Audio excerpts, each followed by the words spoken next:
Yes, people, we're back. AJ Cars. We're just getting another little video. Going to give you a little ownership review of the car. Good, bad points. Let's get straight into it. This is just going to be a little clip I've just put into the video about the car while I'm driving and that. Just to give you a little bit more information on the year's ownership with the car, how I feel, everything like that really, the goods, the bad points. For anyone thinking about buying the car or looking more into getting one of these, just to give you a bit more information really. So yeah, like if we look at the good points in the ownership, like I say, I get about 30 mpg on the motorway. I only do really motorway runs, do a few blasts around town and that. But yeah, apart from that, the mpg is really good. If we look, sorry, the fucking sun's in my eyes, man. So yeah, the main good points, obviously, which everyone raves about online, the engine is insane. Literally, it's a joke. If I just like pop it into, I'm in the middle of a town now, but like, literally traction light flashing, it's insane. Even in stock form, I know people are running like stage 2, stage 3 big turbos on these. It must be crazy. Another point is the gearbox is just so smooth, even just driving around town. Yeah, it's literally perfect. I think it's a ZF8 in here, which I'm pretty sure the new M3s and M4s have moved away from the DCT box and gone the ZF route, which is what this is. So that obviously bodes well for the M140 box. Then also in my year's ownership, I've had to have one major service so far, which was included with the service pack when I bought the car. However, the invoice was £747 if I remember off the top of my head. So yeah, it was a lot of money really for the price of the car.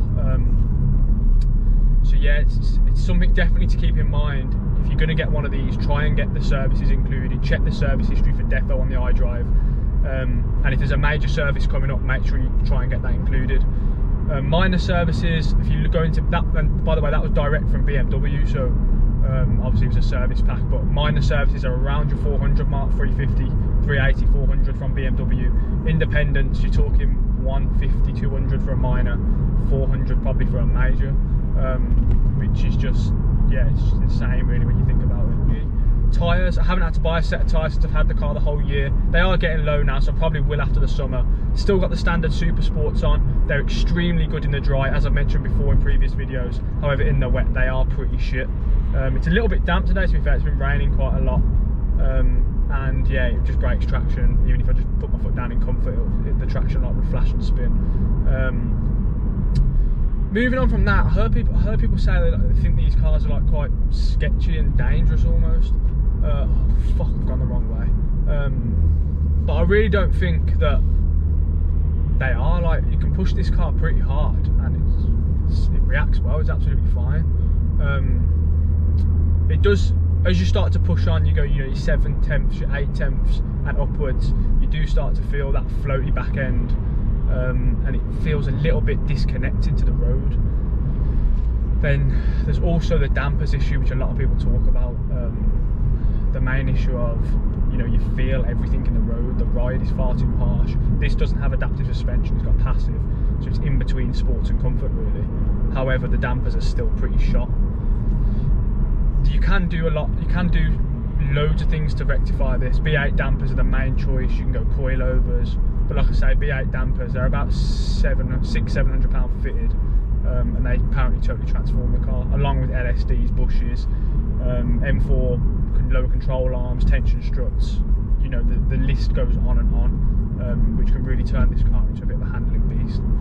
So that's my only real issue with the car. Is for me anyway, I think it's the perfect daily, apart from the disconnected feel that you get when you're pushing on, and you know, with that open diff as well, that really doesn't help the connection from driving hard that you get.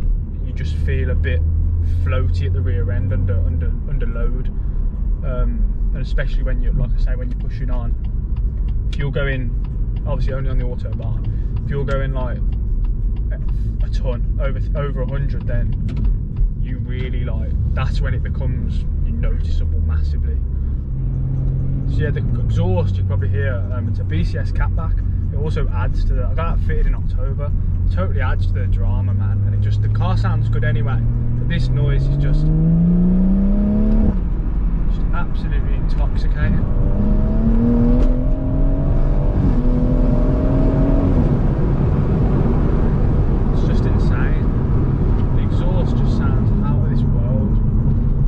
You get them DSG farts when the exhaust's hot as well. And I can't imagine what this sounds like with a downpipe and an XHP gearbox flash. Just sounds insane.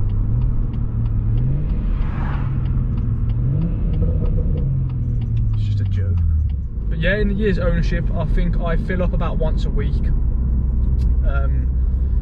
Which I don't think is too bad. I only drive twice or three times a week, so okay, I do like probably 40 mile a day every time I drive. So yeah, that's pretty shit actually. And then I usually go for a blast on a Saturday or Sunday. I never let it go below a quarter really. So I say fill up. I'll probably go through like half to 3/4 of a tank a week. That's 3 work drives, so about 100 miles of work, and a blast on the hard blast on the weekend for a few hours. Yeah, so for me, and like I say, I get 30 mpg, so I really don't think that's that bad. You know, you start going your M4, M3 route. I know it's different level, like, but the mpg just becomes crazy. That's what I love about these hot hatches. This, the A45, the S3, you know, your Golf R. The mpg is just unrivaled. But yeah, moving on, you know, you get with this. I just think this car is such good value for money. Everyone talks about it. I know these cars are overly documented on YouTube, but the value for money you get from one of these, you know, you can pick an M140 up, higher miles, lower spec, 17k, maybe even 16. You just can't beat that. Like, you know, you like a new Fiesta out the factory, it's like 16 grand, like a Fiesta ST Mark 1 or ST1, sorry, not Mark 1, or you know, like even a high spec ST line like for 14 grand. It's crazy for the money you can get. You can get one of these higher spec, you know, lower miles. You're talking like 20, 22, 24.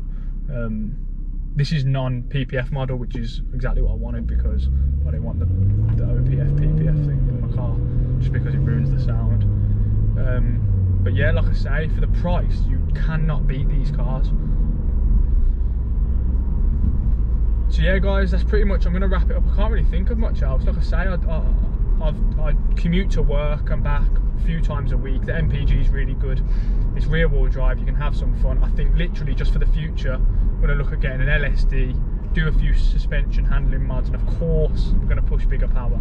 That's coming.